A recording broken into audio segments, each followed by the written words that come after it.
Dincolo, trebuie să fie de 3 ori. Vezi că ne filmează ei? Și iese soldatul israelian de la turnul, de la zid și împușcă copii cu gloanță. Cel care câștigă războiul scrie istoria. România, din sute de ani, se mai fură din ea, dar se mai găsește o bine să mănâncă. A fost ghid pentru regele Mihai. Credeți că religia are un cuvânt de spus în tot acest conflict? Am văzut și foarte multe poze pe clădiri. Ne puteți spuneți ce reprezintă? Sau martiri. Pe Iisus Hristos, evreii l-au răstignit pe crucea o singură dată. Dar pe palestinieni zilnic. Cum vedeți dumneavoastră ce s-a întâmplat în octombrie, pe 7 octombrie? Dacă America declară un război contra țara cu tare, toată lumea aplauze. Bai, nu uita că noi suntem sub teritoriul israelian, noi suntem ocupați. Păi da, asta nu e... Soldatul israelian nu te-a obligat să faci asta. E ceva ce îl deranjează aici sau se simte ca într-o închisoare?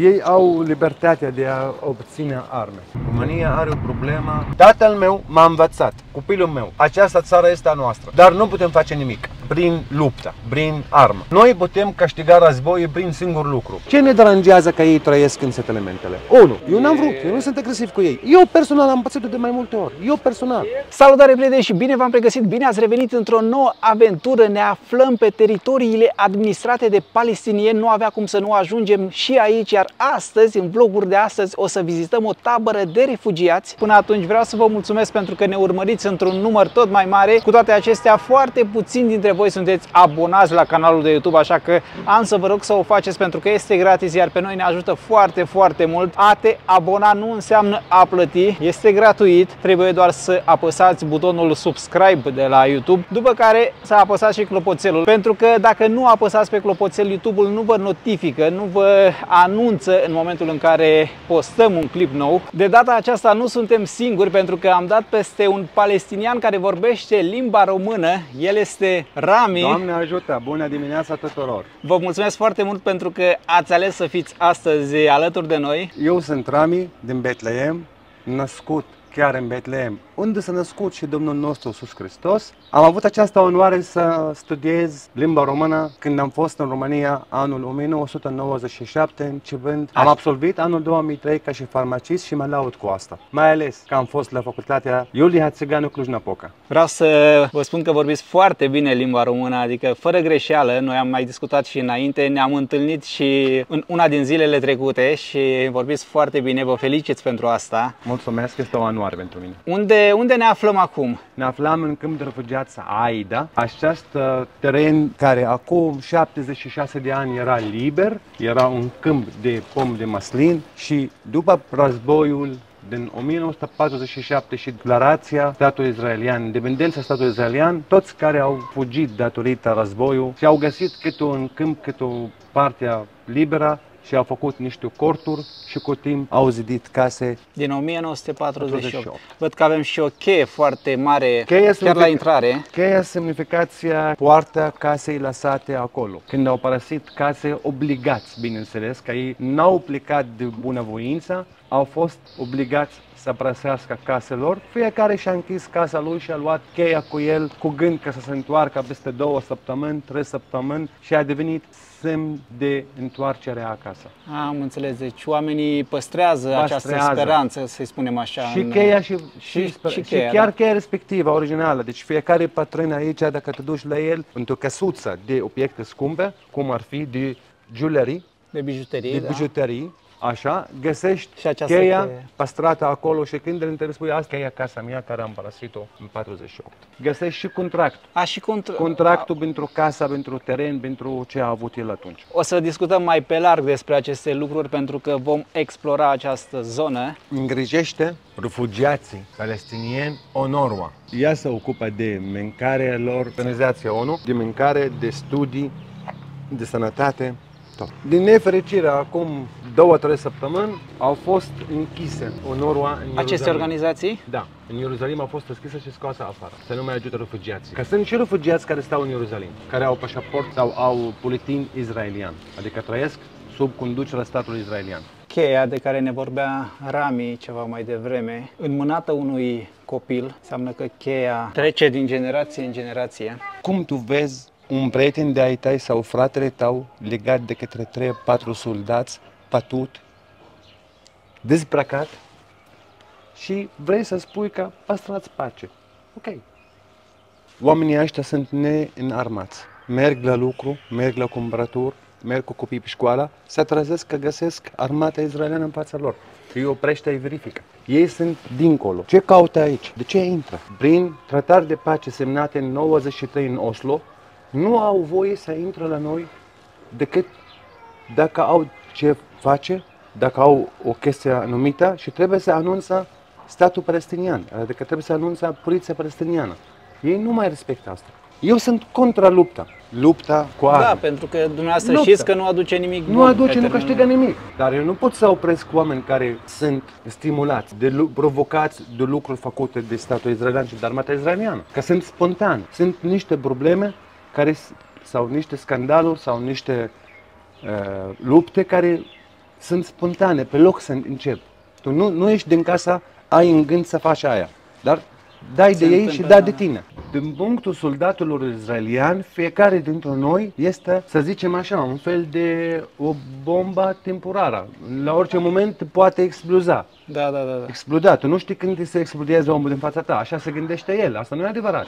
Noi mergem la cumpărături, mergem la servici, mergem la lucru, nici nu avem de gând să dăm de ei. Dar el când vine la tine și te vede, așteaptă să faci tu ceva și de asta începe el. El nu așteaptă. El când te vadă începe să te controleze, să te verifice. Și dacă ai vreo mișcare neexplicată din punctul lui de vedere, te împușcă repede. Nici nu te întreabă. Da, este foarte trist ceea ce auzim. Mai ales când ești cu mașina, că lui e frică și să-l calci cu mașina. Și când te vede că mașina ta nu s-a oprit cum trebuie sau pe locul unde a spus el, te împușcă. Dar poate eu m-am confundat, nu mai știu ce să fac. Nu mai am frână. Sau am problemă, mi s-a stricat mașina, că se mai întâmplă. Sau mi s-a terminat benzina. Totuși, se mai întâmplă. Și nu mai știu ce să fac cu mașina. Mă împușcă repede. Nici nu mă întreabă. Ea este Shirin Abu Akleh, un jurnalist la canalul Al Jazeera din Qatar. A fost împușcată într-un câmp de refugiați în zona Jeninului. Nu a făcut nimic.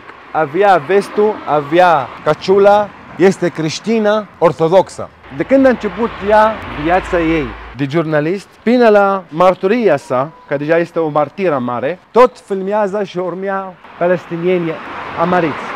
Sau în câmp de refugiați, sau în case, sau în spitale, sau în conflict, era în mijloc la orice. Orice suferință găsești, o filmează și vorbește despre ea. Are cetățenie izraeliană și pașaport american. Are dublă cetățenie și a fost împușcată și știu că este jurnalistă. Știau. Acum câteva zile, statul izraelian a declarat că să scoată canalul Al Jazeera din Israel. Nu mai are voie. Asta știm, da. Până în ziua de azi, statul izraelian nici n-a cerut scuze că au împușcat-o pe Shirin Abu Akleh. Iar din câte văd, pentru oamenii de aici, ea este încă în viață, pentru că acolo scrie Still Alive. Foarte trist că se întâmplă așa ceva. Presa ar trebui să fie a patra putere în stat, ar trebui să li se permită oamenilor să spună adevărul, să arate lucrurile așa cum sunt. Din păcate, astfel de lucruri se întâmplă. Cum oprește un soldat înarmat cu cele mai dezvoltate arme în viață, în planetă, unui copil care are o minge în mână și se joacă cu ea? Tot acest zid este plin cu graffiti. O celebră palestiniană care a trăit în anii 70-80 și a fost în armata palestinienilor, o cheamă Laila Khaled. Zidul are aproximativ 708 km. Aceste graffiti de cine sunt făcute? De oameni la întâmplare sau vin din de toată grupuri lumea organizate? Nu, din toată lumea. Cum ai venit și tu să filmezi, au venit unii să picteze. Am înțeles. Aici avem o gaură în zid, o masă unde te poți așeza și admira priveliștea într-un mod imaginar. Motivul la prima intifada a fost în anul 1987. Erau 11 muncitori din Gaza. Opriți, așteptau autobuzul care le duc la loc de muncă într-o parcare în zona fâșia Gaza și trece un fanatic israelian, are un tir și avea o ură în care l-a făcut pe el să-i calce pe toți 11 muncitori și să fie uciși. După aceea oamenii au sărit, au ieșit pe stradă și parcă cumva era programat. În fel în care, în ziua în care au ieșit oameni pe stradă să strigă și să refuză ce a făcut omul, au găsit armata în fața lor, tragi în ei și a început prima intifada. Ei au început-o, ei n-au putut să oprească. Generația după generația, bunicii vorbesc copiii vorbesc căstra nepoții și merge mai departe. Politicienii israelieni au avut o vorbă, că bătrânii mor și copiii uită. N-a fost, din păcate. Din 1947 și 8, când a fost declarat statul israelian, bătrânii au murit cu trupul, nu cu vorbe, da, și copiii n-au uitat. Acesta este un lucru bun sau Foarte bun, foarte bun, foarte bun. Deci, E important să știi că noi, palestinienii, suntem împărțiți în două. Vă referiți la faptul că sunt despărțiți de un zid? Nu. Nu? Nu. Mă refer la cisjordanienii, palestinienii noi, care avem pașaport palestinian și trăim în Cisjordania și Fâșia Gaza. Suntem împărțiți în două. Unii vor viața și ceilalți vor viața. Unii vor libertatea și ceilalți vor libertatea. Mă refer la noi doi, la noi împărțiți în două. Da. Eu personal vreau viața, dar vreau pace. Vreau libertatea, dar prin pace. Am înțeles. Tatăl meu m-a învățat, copilul meu, această țară este a noastră, dar nu putem face nimic prin luptă, prin armă. Noi putem câștiga războiul prin singur lucru, învățătura. Da, Tu trebuie să alegi, sau mergi la școală, la facultate și te întorci medic, doctor, farmacist, stomatolog, avocat, orice, prin care poți să ajuți oameni și ajuți să păstrăm viața noastră până la voința lui Dumnezeu să fie liberă țara, sau te duci și tu lupți cu ei cu mâna sau cu piatră sau cu pistol și ești împușcat a doua zi. Tu alegi. Și asta înseamnă două categorii de oameni. Mare majoritatea am realizat că prin pace și prin învățătura noi câștigăm mult mai mult. Noi nu vrem război. Eu câștig libertatea mea prin diploma pe care o am, prin investiția care o fac, prin ajutorul pe care îl acordați ajutorul pe care îl dau și prin mesajul de pace care pot să-l dau și să-l trimit, să mă întâlnesc cu oameni, să primesc oameni, mai ales turism. Noi dacă primim mulți turism în Betleem, singur este o publicitate bună pentru noi. Pentru că noi ne comportăm frumos. Din toate punctele de vedere, suntem influențați să comportăm frumos din partea tradițională, din partea religioasă, din partea învățătura casei, din toate părțile. Aici avem porumbelul păcii cu o vestă antiglonț. Da, antiglonț. Asta a fost pictată în anul 2000. Eu la fel, vreau să mă cresc copiii mei cu această idee. Nu vreau război, nu vreau să-i trimit la război, vreau să-i trimit la facultate. O idee foarte sănătoasă din punctul meu de vedere, dar din păcate există și partea cealaltă care, să spunem că susține flacăra aprinsă. Se ține flacăra aprinsă din cauza lor, cum se comportă ei. Adică, ascultă-mă, tu ai sânge în tine, nu ești zid, nu ești beton. Exact. Nu, noi avem sânge, ca orice oameni. Când văd că un soldat izraelian oprește o soră sau o fată în piață și o verifică fizic, cu mâna, poți să taci din gura, nu ai sânge în tine. Și asta ce se întâmplă? Stimulează sentimentele populației prin multe lucruri pe care le fac. Credeți că o fac intenționat sau și în partea cealaltă există un soi de propagandă care alimentează această ură? Intenționat. Și au și ei slujbele în casa slujbelor, în Kenis, care influează această ură. Vezi pietrele astea? Asta piatra de jos. Asta a fost vii copii aici și aruncă piatra vizită. Acum o facem altfel. Aruncă... Da. Deci aici pun niște cauciucuri, dau foc la cauciuc, aici, în stânga, în dreapta. Văd și iese, că sunt coșuri de gunoi arse. Exact. Și iese soldatul israelian de la turnul, de la zid și împușcă copii cu gloanță. Ne spunea domnul mai devreme că aici vin copii și mai mici și mai mari și aruncă cu pietre în acea poartă pe care ați văzut-o ceva mai devreme, unde sunt soldații israelieni. Iar în urma acestei confruntări, între ghilimele, copiii mor pentru că soldații trag în ei, au dat foc la containere pentru că fac focul aici, aprind focul. Vă spuneam și la început, v-am tot repetat, acest subiect este sensibil, este delicat trebuie luat ca atare, trebuie să ascultăm, să auzim și părerea oamenilor de aici, pentru că din punctul meu de vedere contează. Aș vrea să știu, o să-l întreb imediat pe Rami ce părere are despre părinții care își lasă copiii să facă așa ceva. Ne spuneați că vin copii aici și aruncă cu pietre, nu? Da. Ce părere au părinților despre acest lucru, ținând cont că e posibil să nu se mai întoarcă de aici? Exact. Nu sunt de acord, nu vor, dar nu poți să-i oprești. Eu mă refer la copii sub 15 ani. Păi da, despre ei discutăm, despre copii inocenți. Să scoată vocea lor, să se explică și ei. Vor să se facă auziți chiar dacă au vârstă să fiu auziți, chiar dacă vârstă mică, și ce să vede în Fâșia Gazda sau ce să arată când se mai întâmplă vreo problemă în stânga și în dreapta, influează acest copii să facă această ieșire.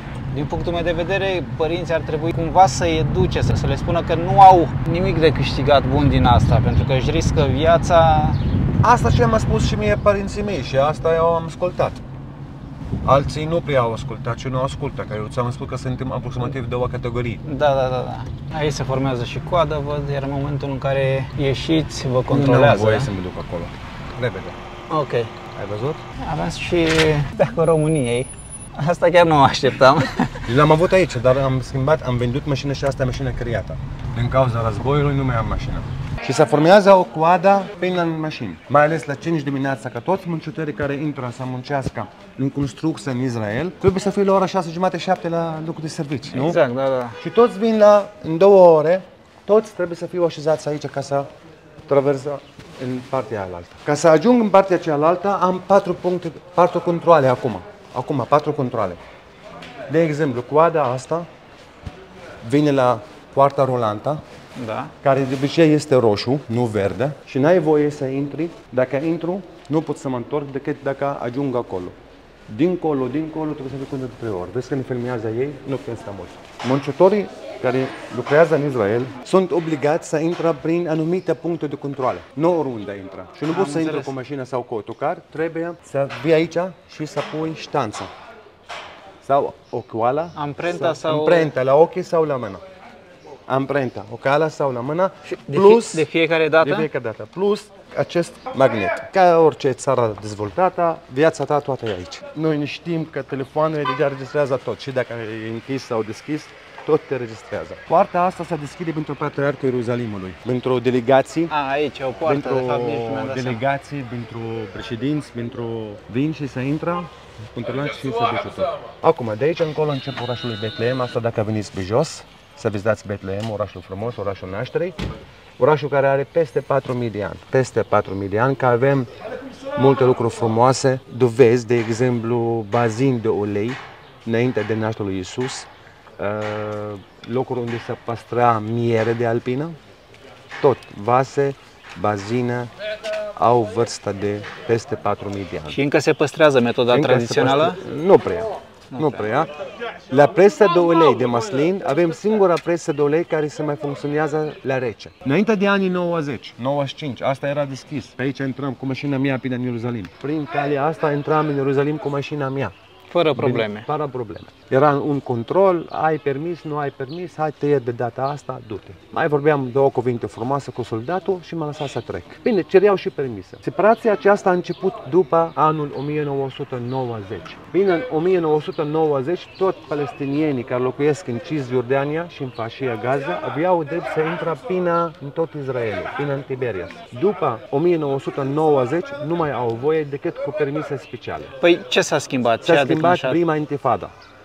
Revoluția populației pentru a fi liber, pentru a declara statul palestinian. Pentru că Cisjordania și Fâșia Gaza, anul 1967, au fost ocupate de statul israelian, război de 6 zile. Și de atunci am rămas sub conducerea statului israelian până în ziua de azi.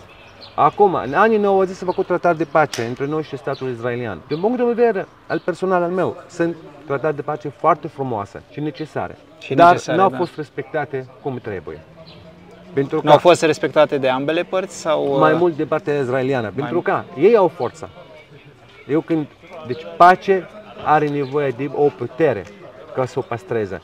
Da. Tu ai puterea banilui, tu ai puterea armatei, tu ai puterea controle.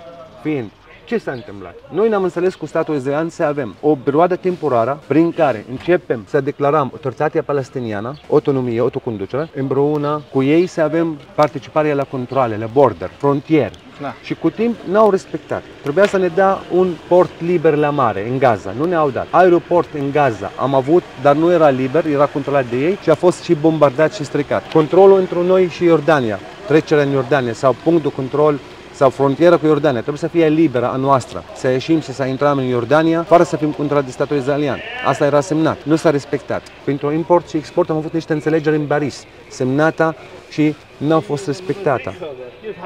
De ce credeți că nu există înțelegeri și de partea cealaltă? Ei din partea lor, eu vă spun și în partea lor și cum gândesc ei gândesc că noi avem o patrioție care oricât ei ne dă bani sau lucruri de muncă sau așa, totuși avem visuri să avem toată țara să fie a noastră. E o țară mare, 27.000 de km pătrați. Noi, în anii 90, am acceptat tratat de pace să avem doar 18% din toată țara și nici asta nu ne-au dat. Bine, ei de ce nu ne dă liber Cisjordania și Fâșia Gaza? Fiind în Cisjordania, adică mă refer la teritorii ocupate anul 1967, au creat niște setelemente, niște ferme, unde trăiesc ei între noi și din cauza la venirea lor și construcția lor la niște case și niște grădini, ei au nevoie de armată ca să le protejeze. Pentru că între noi, care suntem în Cisjordania, 3 milioane jumate de persoane palestinieni, jet be jet,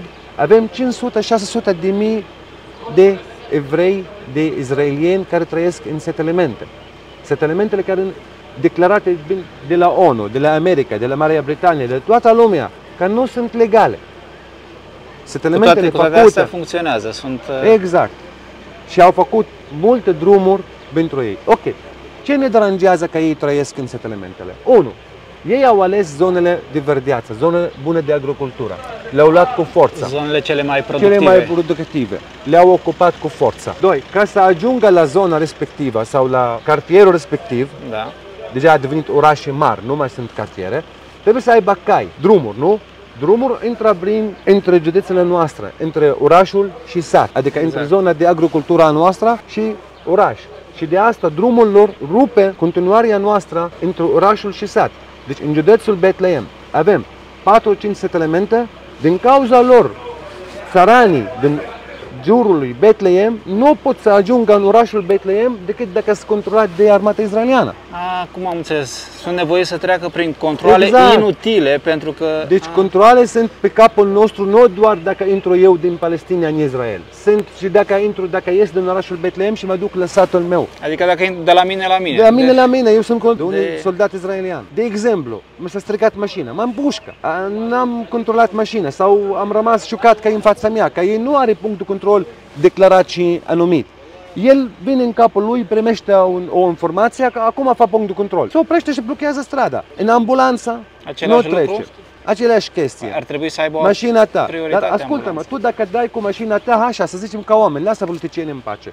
Oameni, eu mă duc cu mașina mea, știu că eu am o curbă. Fac curba cu mașina și mă trezesc cu armata în față. Poate dau în ei fără să-mi dau seama și mă împușcă. Eu n-am vrut, eu nu sunt agresiv cu ei. Eu personal am pățit-o de mai multe ori. Eu personal am pățit că nevastă lui unchiul meu avea gemeni și a plecat din casa cu unchiul meu ca să ajungă la spital, să nască cezariană și pe drum a fost oprită de soldații ei punct de control cu surpriză, nu era declarat că e acolo și au murit gemenii în mașină.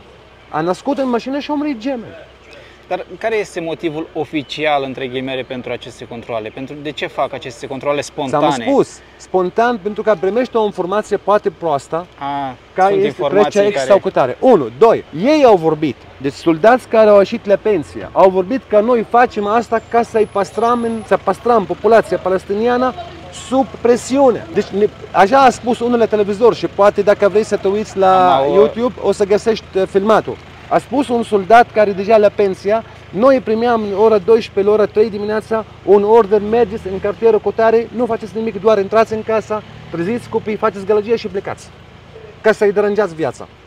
Adică să vă facă să Să trăiți cu simțim frică. întotdeauna sub presiunea Sub lor, presiune. că noi nu suntem liberi. Și asta e libertatea care se luptă pentru ea.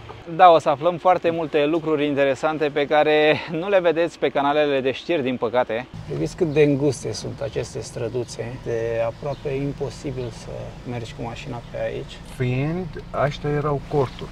Deci ăștia erau vecini, avea cort 1, cort 2, cort 3, cort 4, cort 5, în 48 și 7 și 8 și 9 și 50, până au început să zidească case. Astea sunt zidite noi și rezidite de mai multe ori ca să ajungă la ce se vede. 3 etaje, asta era nevoie, pentru că copiilor nu mai au unde să locuiască și erau obligați să zidească încă un etaj sau două. Dar asta la începutului erau niște corturi. Păi da, pentru că și eu, inițial, când m-am gândit la o tabără de refugiați, m-am gândit la corturi. Dar, din câte văd, lucrurile au evoluat, pentru că, da, e normal, viața merge înainte, iar oamenii trebuie să trăiască, să se adapteze. Condiții foarte proaste, canalizare mai nou au, mai de mult nu aveau. În Țara Sfântă avem două ziduri. Zidul plângerii în Ierusalim și zidul separației între Cisjordania și Israelul. Și încă o vorbă noi avem. Pe Iisus Hristos evreii l-au răstignit pe crucea o singură dată. Dar pe palestinieni zilnic suntem răstigniți de ei la controle și la trecere între Betleem și Ierusalim. Mergem puțin și pe jos. Peste tot pe ziduri vedem femei cu arme în mână.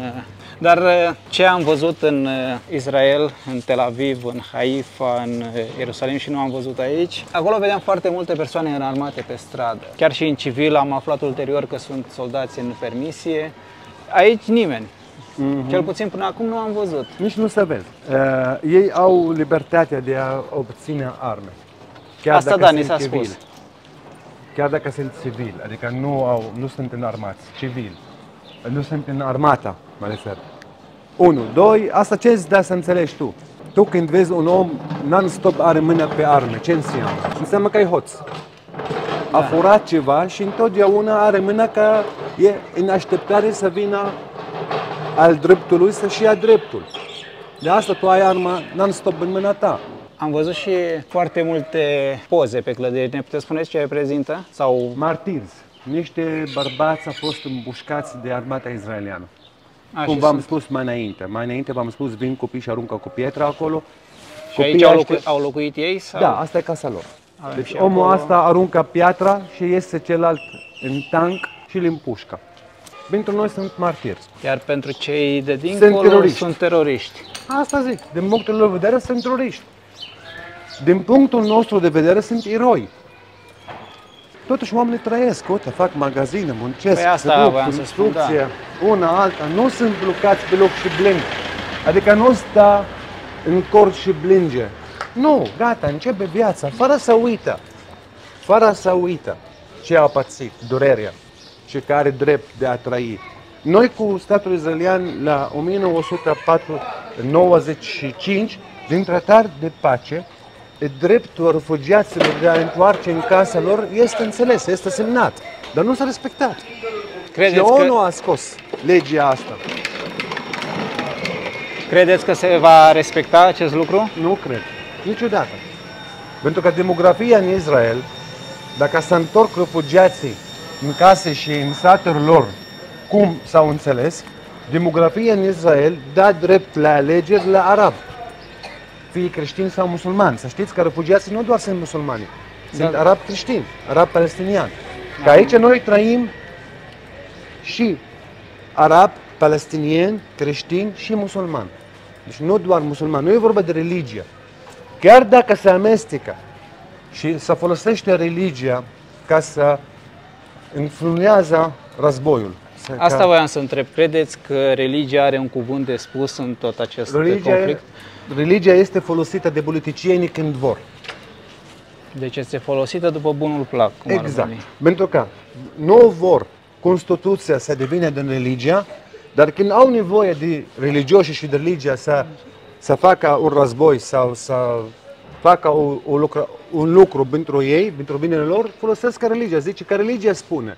Deci cum ar fi punem religia pe raft? Când ne ajută, zicem, religia spune. Când nu ne ajută, uităm că există religia. Deci nici după religia nu merg, nici după Constituția nu merg. Folosesc ce vor. Este nașpa. Văd foarte mulți copii în această zonă. Cum este sistemul de învățământ aici? Educația funcționează? Da, este de onoră. Funcționează bine. Nu că avem, că sunt dezvoltate școli și așa, nu, că avem profesori buni. Profesori buni și iau calea învățăturii și sistem de învățământ un fel de luptă. Trebuie să învățăm copiii bine ca să avem viitor bun. Și asta ajută. Asta ajută mult. Noi avem 0 oameni care nu știu citi și a scris. 0. 0. Este 0. Deci nu găsești niciun bătrân nu știe a scris și citire. Și fiecare casă are 2 sau 3 care au diplome. Pot merge copiii de aici să învețe în Ierusalim sau în Tel Aviv? Nu. Nu. Aici este legat de facultate, condiții facultate și pe urmă îți dau un permis să intri sau nu. Dar să intri în Israel, înainte să ai motivul puternic, trebuie să fii curat la securitate. Înțeleg. Deci dacă nu ești curat la securitate, nu îți dă permis chiar dacă vrei să mergi la spital sau mergi să te rogi sau la orice. Sincer, mă așteptam să arate mult mai rău. Cum? Dar mă așteptam să arate mult mai rău. Asta am spus, dar în farmacie. Nu au putut oamenii să rămână în mizerie. Se vede, este vizibil acest lucru. Asta înseamnă că oamenii vor libertatea, iubesc viața. Din nimic au făcut, dai seama. Din cort au făcut cartier ca lumea, fără ajutor. Aici se lucrează falafel. Ne poate spune cum e viața aici? تعرف تحكي انجليزي صح؟ لا والله مو شتي انجليزي اوكي مساء كيف الحياه الان؟ الحمد لله مسلمين اللي Dumnezeu. Viața e bună. E ceva ce îl deranjează aici sau se simte ca într-o închisoare? Pentru că am auzit de foarte multe ori acest termen. بسألك شو شعورك بخصوص الجدار يعني السؤال العادي يعني اللي بيسألوه كل الأجانب يعني حاسس حالك محبوس حر عايشين تحت احتلال فايش طبيعي يعني اننا نتاثر زي Spune că trăim sub ocupația statului israelian și bineînțeles că ne afectează și zidul și închisoarea mare care ne simțim că noi trăim. Adică nu se simte liber pe deplin. Horia pe și zice nu se simte liber deloc. Nu simte libertate. Ok, mulțumim, shukran. Thank you so much. Cum vedeți dumneavoastră ce s-a întâmplat în octombrie, pe 7 octombrie? Problema că tot se întreabă și peste tot se întreabă ce părere ai despre 7 octombrie și ce este 7 octombrie și cum a fost 7 octombrie. Toată lumea uită că problema și războiul nu a început în 7 octombrie. 7 octombrie este rezultatul. Fâșia Gaza, când avem 2,5 milioane de oameni trăiesc într-o închisoare mare de 360 de km pătrați. Se simte închisoare. Ieșirea lor este controlată între Gaza și Egipt. Nu sunt liberi de a ieși, nu importă nimic. Sunt 300-400 de substanțe care nu au voie să le importi în Gaza. Pentru că se spune că se folosesc pentru dezvoltarea armei. Explozia din 7 octombrie a fost rezultat la tot ce au pățit oameni din Gaza. Eu nu sunt de acord cu ce s-a întâmplat. Totuși, asta s-a întâmplat datorită ceva. N-a venit din cântâia, din sine. Asta este rezultat la 76 de ani. Da, dar ne spuneați și mai devreme, nu credeți că este o soluție să tratezi între ghilimele răul cu rău? Din punctul meu de vedere, eu zic așa, nu este soluția, nici nu este bine, nici nu sunt de acord să tratezi rău cu rău. Dar vreau să spun altceva. Dacă America declară un război contra țara cu tare, toată lumea aplauze. Chiar dacă mor milioane de oameni, cum au murit în Irak, cum au murit în Afganistan. Dar când un trup în Gaza face un război, toată lumea îl condamnă. Cel care câștigă războiul scrie istoria și scoate pe dușmanul lui că este cretin, că este rău, că este turist. Dacă câștiga războiul în al doilea război mondial, dacă nemții câștigau războiul, ei scriau de americani și englezi că erau teroriști. Au câștigat războiul americani, ei au scris că ceilalți erau teroriști. Și acum se întâmplă la fel. Cine a câștigat războiul a scris istoria. În Gaza, dacă războiul respectiv în Gaza era declarat de americani sau așa, toată lumea aplauză, cum s-am spus. Dar fiind este de un trup sărac în Gaza, toată lumea îl condamnă. Ok, și eu îl condamn, n-am problemă. Hello! De ce sunt atât de multe gunoaie? Nu există un sistem care să facă curățenie? Da, dar corupție un pic. Și oamenii nu sunt obișnuiți să nu aruncă pe stradă ce au. De exemplu, uite, eu ca să nu urc pe stradă, arunc în mașina mea. Nu vor să avem tangență cu ei. Deci chiar să fie închisoare. Să rămânem închiși aici, să nu cunoaștem, să nu Am înțeles. avem tangență. Dar noi, deci, nu, ce fac ei este foarte greșit, fiind mass media astăzi ajută la toți. Poți să stai singur într-o insulă, dar dacă ai internet, toată lumea te vadă. Da. Nu mai ești singur. Uite, un alt lucru de care am primit acum. Avem o aplicație, chiar acum a sunat o alarmă, o aplicație din Israel, unde arată în timp real locurile unde au loc atacuri sau bombardamente. Asta înseamnă că, da, asta de Gaza. Da, asta înseamnă lângă. că sunt acum atacat. Da, da. Înseamnă că acum au trimis bombe. Cei din Gaza spre... Da. Și sună aplicația, cred că de 10 ori pe zi. Sunt zile în care sună de mai multe ori, zile în care sună de mai puține ori. Deci este reală această aplicație, Da, chiar real. au loc. Da. Chiar acolo au bombardat. Acum Da. au aruncat rachete.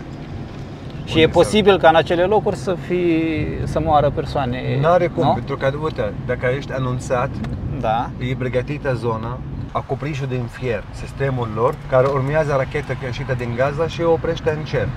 Și nu mai intră. În casele oamenilor. În casele Nu. oamenilor, unul la mână, doi la mână, toți oamenii din jurul fășiei Gaza sunt deja scos, Evacuați. evacuați. 3 sunt anunțați și au loc unde să se ascundă. Dar cei din Gaza nu au gândimeni să le anunțe că vine racheta. Și sunt bombardați chiar în case de cele mai dezvoltate. Da, asta am armatoare în văzut. lume. Cred că a văzut toată lumea ce se întâmplă în Da. Gaza. Când am luat decizia să ajung aici, aveam în cap să merg și acolo în Gaza, dar am aflat că nu se poate, că nu există soluție să intri în Gaza. să intru, da. Aș fi vrut să merg și acolo, cu toate că Andreea nu e de acord sub nicio formă. Aș fi vrut să merg să prezint realitatea așa cum este ea și acolo, dar nu se poate, înțeleg de ce. Înțeleg că Temporar, după ce se termină războiul, se încheie războiul, poți să mergi.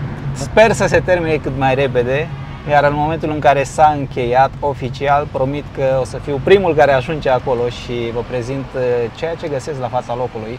Așa că rămâneți în continuare alături de noi. Cum se arată la televizor, trupele lui Hamas, care au început războiul, sunt în tunele, sub sol. Nu ies decât la momentul respectiv, la momentul potrivit, când fac o acțiune și se ascund din nou. Ei nu sunt printre oameni la suprafață, nu există așa ceva. Nu, ei sunt în tunele. Ies după anumit job. Fac o acțiune și se ascunde înapoi. Iar acești oameni sunt doar acolo sau sunt și în restul teritoriilor, cum ar veni? Te referi la trupe, la Hamas? Da, da, nu, da. doar acolo sunt. În Betlehem sau Hebron? Nu, dar sunt fans al lor. Sunt oameni sunt care susținători, să sunt le spunem susținători. așa, sunt oameni Sunt susținători, sau da, fanatici. cu cuvânt sau cu vorba sau sunt de acord cu ceea ce au făcut Hamas.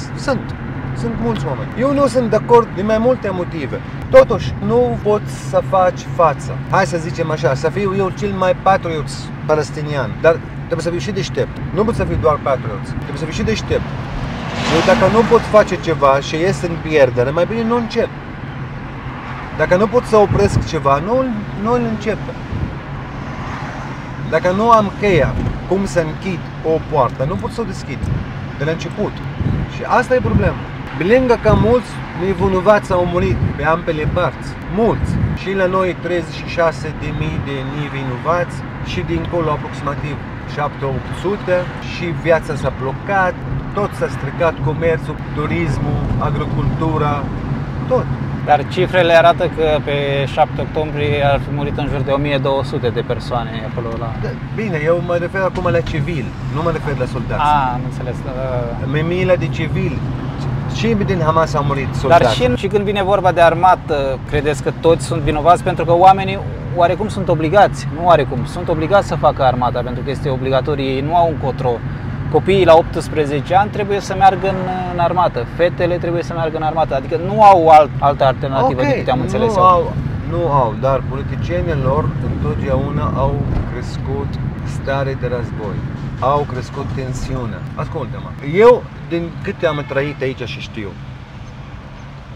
înainte să fie 7 octombrie, ziua neagră, care nici mie nu-mi place, în luna iulie, august, tot se anunța în Israel că în octombrie-noiembrie, după sărbătoarea lor, o să fie o acțiune spre Gaza. Deci, am înțeles. ai înțeles? Cei din Gaza au avut niște informații că Israelul, în luna octombrie, după sărbătoarea lor, după Yom Kippur, sunt pregătiți să atacă Gaza. Și ei zic că noi am început datorită să nu fim bătuți primii. Că, acum nu se știe care e adevărul. Da, pentru că din păcate propaganda funcționează de ambele. Exact, exact. Uite, Da. asta și mai rău.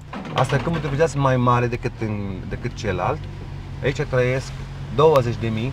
Aici s-a născut și mama mea. Am ajuns într-o altă tabără de refugiați de Hesha, sper că am pronunțat bine. Același lucru, străzi foarte înguste, mizerie, pentru că, după cum spunea și Rami mai devreme, mai este de lucru la acest capitol. Trebuie să fii aici pentru a simți cu adevărat pulsul locului, pentru că nu știu cum o să se vadă pe cameră, nu știu dacă o să arate a tabără de refugiați pe cameră, dar în realitate vă asigur că este. Foarte greu să parchezi mașina, să mergem pe jos pe aici. Într-adevăr, sunt și tineri care se uită ciudat la tine, acolo avem o mașină sus. Ca de obicei, eu vă rog să vă lăsați părerile în comentarii într-un mod civilizat. V-am promis că o să ajung și aici, o să fac tot posibilul să ajung pentru a asculta și părerea oamenilor de aici. Vedeți cum trăiesc acești oameni. M-am depărtat puțin de Rami pentru a vedea ce se întâmplă prin spate.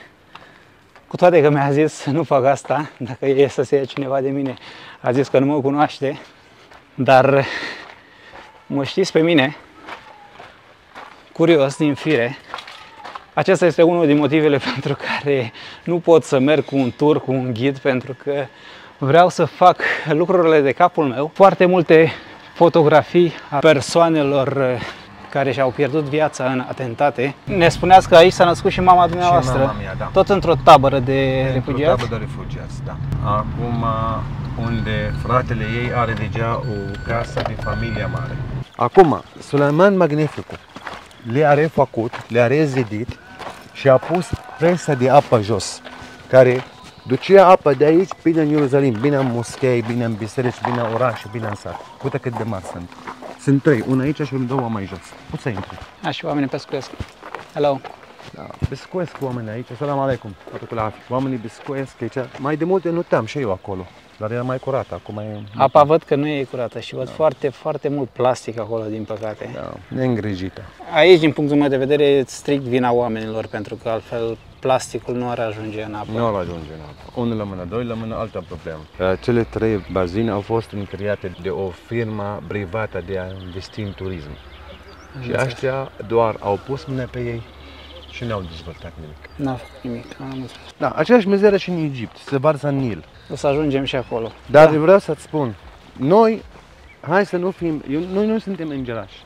Nimeni nu e pe pământ, că nu ai și cum. Noi avem corupția noastră, când vorbim, să discutăm și urlăm și ieșim pe stradă să zicem opriți cu corupția, faceți ceva bine.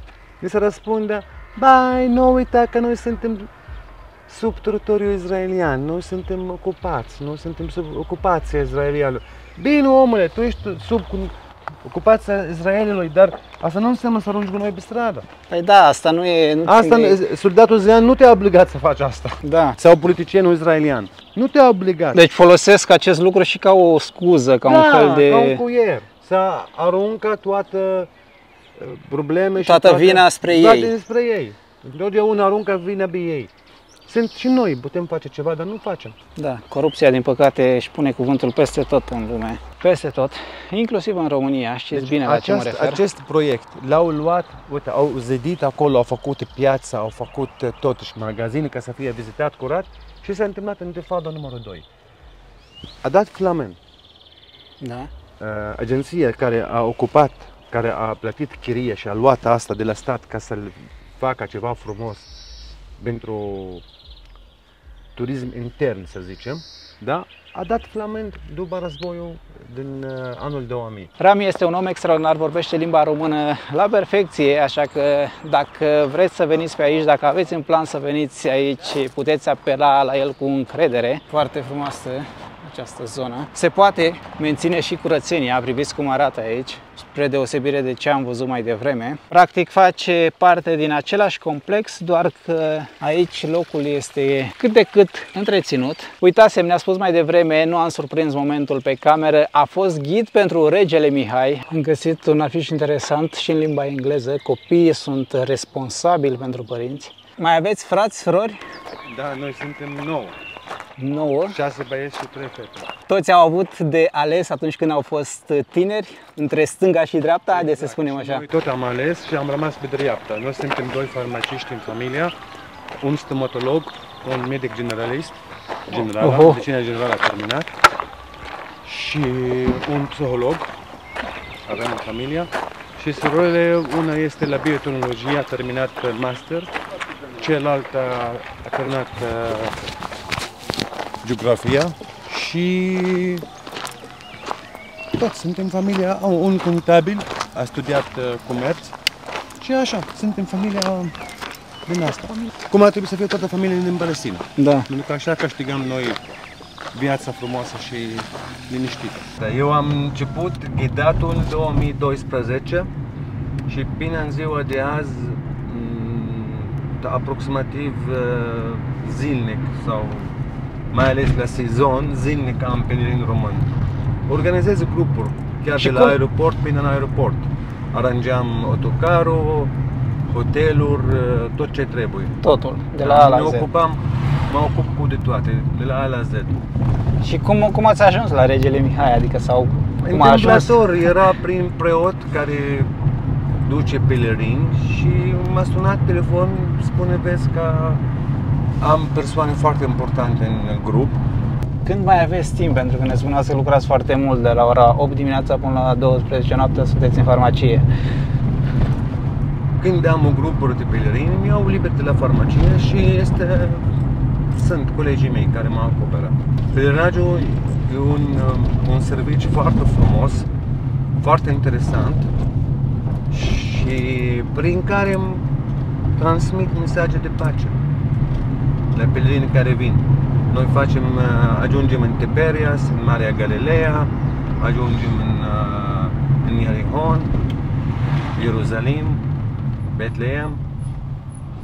Toate lucrurile sfinte le vizităm într-un pelerinaj de 5-6 zile. Deci pot fi 5 nopți, 6 zile suficiente.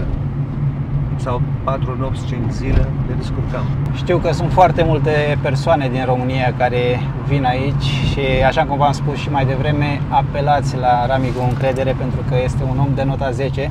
Pe lângă asta vorbește limba română, nu o să fiți nevoiți să vă traducă cineva sau să aveți un ghid în limba engleză. Ce v-a plăcut cel mai mult în România? Oameni. Oamenii? Sunt primitori. Și locuri ați vizitat ceva anume în tot acest timp? Toți am vizitat. Am fost Brașov, am fost în Sinaia, am fost peste tot. România e o țară foarte frumoasă. Eu pot să zic ce nu mi-a plăcut la România și nu găsesc. Spuneți. Totul mi-a plăcut. Totul. România, sunteți norocoși că aveți această o țară. Una la mână aveți 237.500 de km pătrat ca suprafață. Cu Dunăre, cu Someș, cu pădure, cu mare, cu de toate. România, din sute de ani se mai fură din ea, dar se mai găsește o bine să mănâncă. România are o problemă că mă simt că românii nu sunt patrioți. Nu iubesc țara.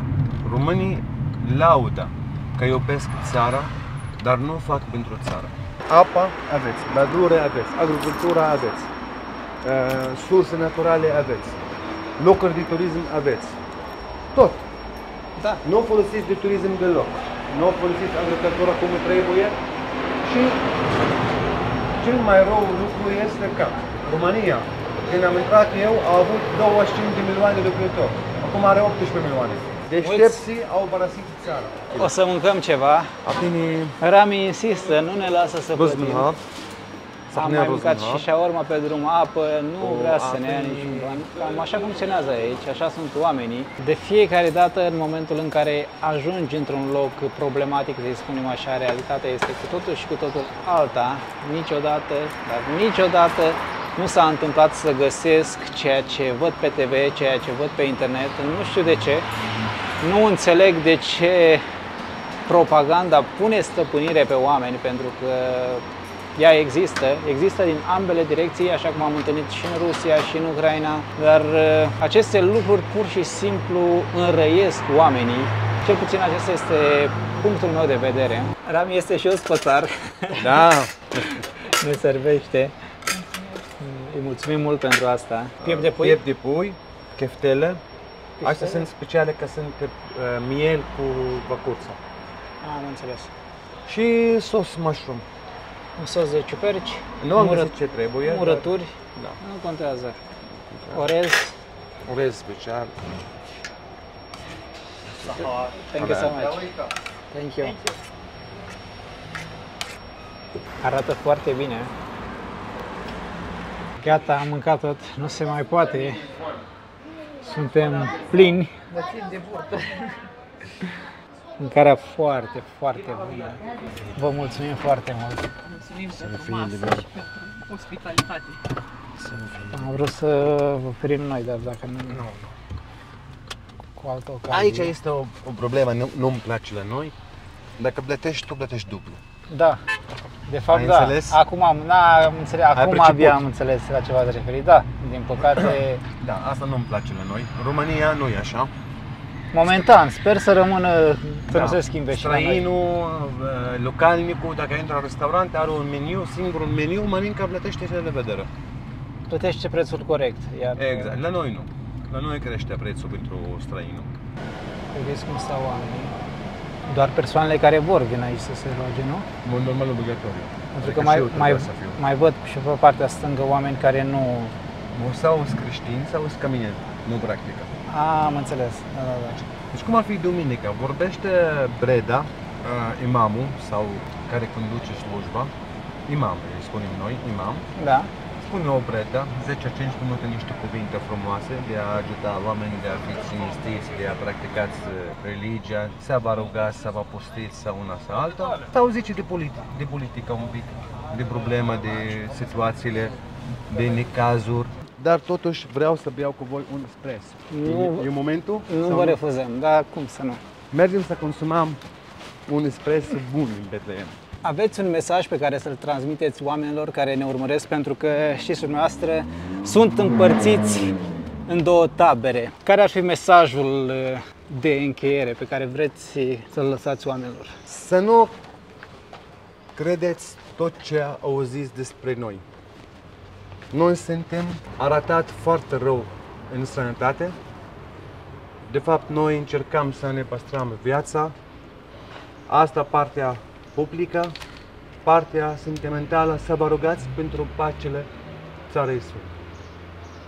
Să vă rugați pentru pace. Fiecare cu catapetiazma lui, fiecare cu iconostasul lui, să se roagă măcar o dată pe an, pe zi, pe lună, fiecare cât poate, pentru pace țara Sfântă. Țara Sfântă este o țară frumoasă, minunată, merită. Și să știți că noi, pe mare majoritatea dintre noi, ne gândim că noi suntem parteneri. Noi, ca și palestinieni, nu suntem deloc cu o idee sau tu sau eu. Noi suntem cu ideea și tu și eu. Și tu și eu în Țara Sfântă. Noi toți în Țara Sfântă vă primim cu mare drag, cu brațe deschise, cu inimă deschisă.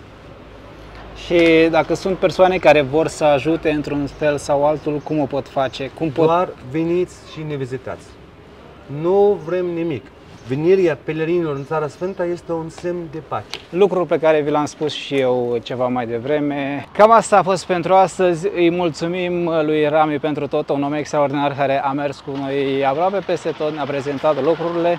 O să vă las linkul în descriere dacă vreți să intrați în contact cu el. Nu uitați să ajutați acest clip cu un like, să-l distribuiți pentru a ajunge la cât mai multă lume și să vă abonați la canalul de YouTube dacă încă nu ați făcut-o până acum. pentru că este gratis, iar pe mine mă ajută foarte, foarte mult. Până data viitoare, eu vă spun numai bine!